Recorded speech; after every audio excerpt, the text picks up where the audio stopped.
Alizeh talk کے معزز سامعین کو علیزہ کمل کا سلام۔ دوستو، امید کرتی ہوں آپ سب خیریت سے ہوں گے، جہاں رہیں خوش رہیں۔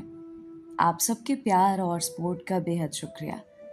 آج کا اسپیشل تھینکس مس علمہ سیفی کا، جو کہ انڈیا سے بلانگ کرتی ہیں، اور مسٹر وکاس کا، جو کہ سندھ پاکستان سے بلانگ کرتے ہیں۔ اگر آپ نے ابھی تک میرے یہ 2 چینل سبسکرائب نہیں کیے تو ابھی سبسکرائب کر لیں۔ بڑھتے ہیں کہانی کی طرف، شروع کرتے ہیں آج کی کہانی۔ جلدی کر لو عروج، بہت زور کی بھوک لگی ہے۔